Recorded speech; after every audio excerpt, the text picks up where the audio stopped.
vous retrouve pour une petite vidéo. Donc j'avais promis que je ferais un tirage avec le Human Decoder. Donc j'ai pu discuter avec la créatrice Elodie qui m'a expliqué un petit peu comment elle se servait du jeu. Donc je vais essayer de voir, par contre avec le manuel, hein, parce que je ne connais pas du tout, voir si on peut obtenir des réponses. Alors, on va regarder parce que vous savez qu'il y a toutes les familles. J'espère que vous entendez pas le vent. Il y a beaucoup de vent, mais on a un très grand soleil et heureusement qu'il y a du vent parce que parce qu'il fait très chaud. Voilà. Alors ce que je vais faire, parce que je ne me rappelle plus les familles, donc on va regarder. Alors, la famille, stratégie.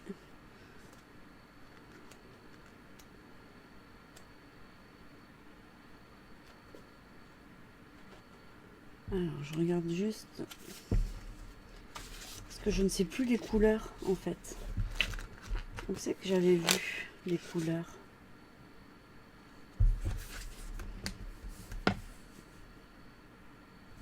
Alors, ça doit être... ça, c'est quoi?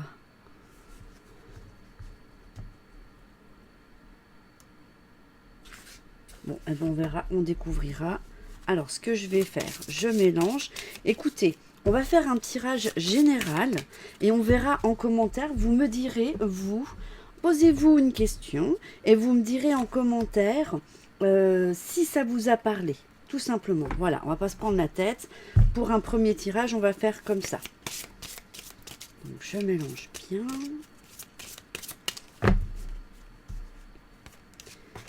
En deuxième.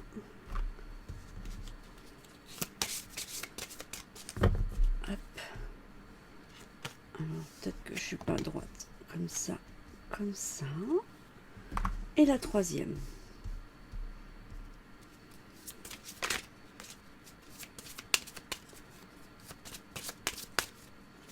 Qui sera ici. Alors, on va découvrir.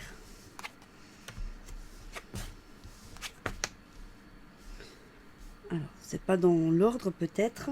On a la philosophie, on a l'œil et l'oreille gauche, sortir du triangle victime, bourreau, sauveur et une relation sous influence. Alors, on va regarder avec la carte numéro 14, le philosophe. Alors, je vais juste regarder dans quelle catégorie de cartes c'est mis.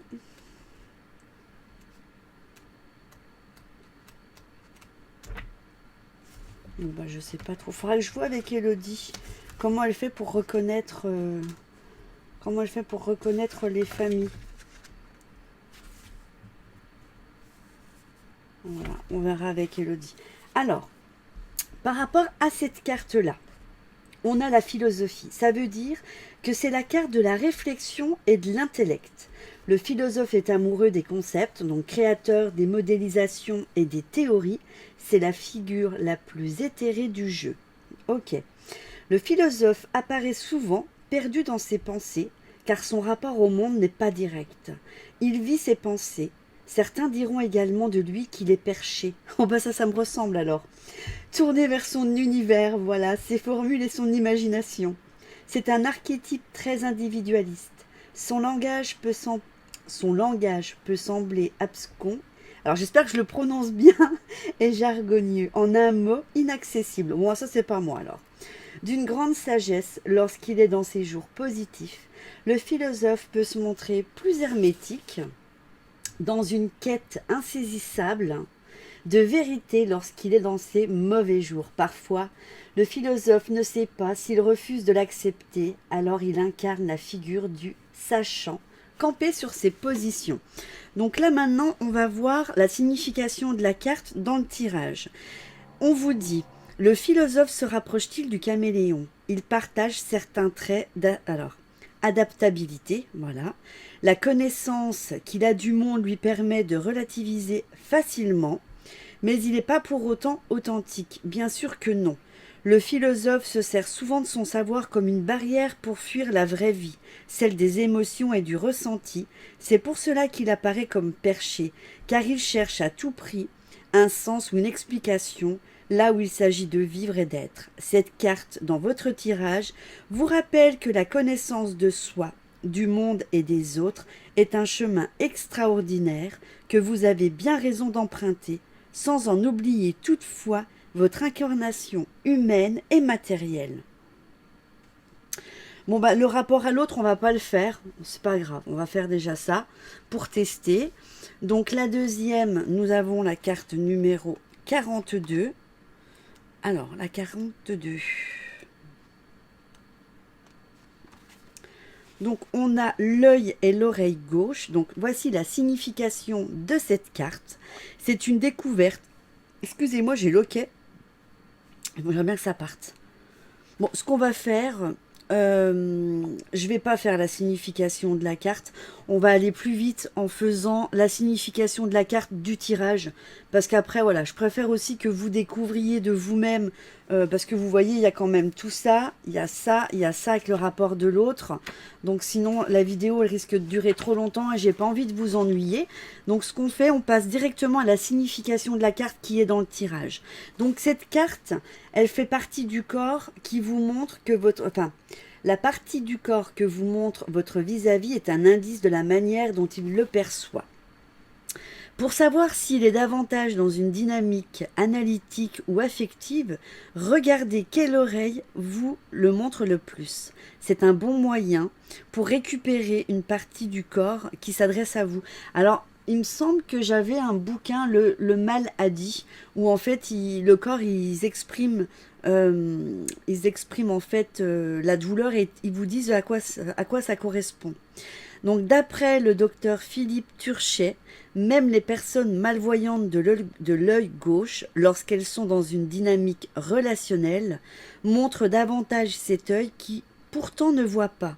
Cette carte dans votre tirage vous interroge sur votre propre dynamique interactionnelle. Je pense, oui, interactionnelle. Êtes-vous conscient de la dynamique relationnelle que vous impulsez? Je suis désolée, il y a une voiture qui arrive. Ensuite, on vous dit, êtes-vous plutôt du genre analytique ou relationnel? Dit autrement, quelle est l'oreille qu'on voit le plus chez vous? Donc voilà, ça c'est la question que vous devez vous poser par rapport à ça. Ensuite, on a sortir du triangle victime, bourreau, sauveur, donc c'est la 16. Alors, la 16. Ah, bah voilà. Elles sont là, les significations. Donc là, on est dans les cartes stratégie. Voilà. J'aurais dû bien regarder correctement. Donc, sortir du triangle, victime, bourreau, sauveur. Donc, on va directement à la signification de cette carte dans votre tirage. Que vous vous reconnaissiez davantage dans la figure de la victime, du bourreau, version conséquente, ou du sauveur, version syntonique. Le point de départ est le même. Qu'est-ce qui vous empêche de vous suffire à vous-même? Chacune de ces trois figures a besoin des autres pour exister. C'est un petit théâtre au sens où l'entendait le sociologue. Alors, le nom, moi, je suis, comme je vous l'ai déjà dit, je suis un peu dyslexique. Donc, c'est Erwin Goffman. Voilà, c'est bon. Et les jeux de rôle sont rodés. Cette carte, dans ce tirage, vous rappelle que la posture de l'observation, vision vigilante, est la plus efficace pour ne plus être la marionnette. C'est le miroir orienté vers soi qui neutralise le travestissement. Bien sûr, cela demande du courage, de l'honnêteté et pourquoi pas une dose d'humour. Donc voilà, je pense que les trois déjà, je trouve qu'elles vont bien ensemble. Ensuite, on passe à la 62. Alors, je regarde. Alors, la 62, on va dans les cartes mythologie. Voilà, là, on sera dans la mythologie. Alors, 62. Donc, une relation sous influence. Voilà ce qu'on nous dit par rapport à la relation sous influence. On nous dit, êtes-vous conscient de ce que vous renvoyez comme image?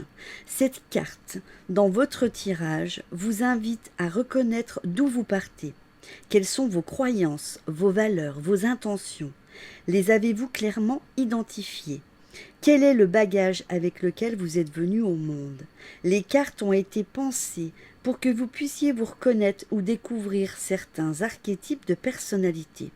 Loin d'être périphérique, la question du bagage au monde vous montre que sans avoir conscience, vous avez déjà un cadre. Quelle image avez-vous de vos interlocuteurs? Leur avez-vous laissé une chance d'être et d'exister autrement que selon vos priori? Mettre de côté ses convictions, n'est-ce pas laisser la vie nous surprendre? Alors vous me direz en commentaire, je suis désolée, j'ai beaucoup bafouillé ce soir, je crois que c'est la fatigue parce que comme vous le savez, je suis encore dans mes cartons et que je déménage bientôt. Donc du coup, voilà, cette fatigue accumulée, quand je suis fatiguée, je bafouille. Donc voilà, vous me direz si ça vous parle. Et la prochaine fois, ce qu'on pourra faire, c'est en tirer, on regardera dans le manuel, par exemple, je sais pas, mais on peut prendre une carte archétype, une carte geste et sortir une carte du tarot pour voir un peu dans les tirages si ça peut se moduler. Dites-moi ce que vous en pensez. Est-ce qu'il y en a une des quatre qui vous parle le plus? Et si oui, vous faites comme d'habitude, vous me le dites en commentaire. Voilà, moi je vous fais plein de bisous. Elodie, si tu passes par là, je suis désolée, j'ai bafouillé, je savais pas trop comment faire. Donc t'inquiète pas, le prochain tirage, il sera un peu mieux, je l'espère. Voilà, je vous fais des bisous à tous, bisous bisous.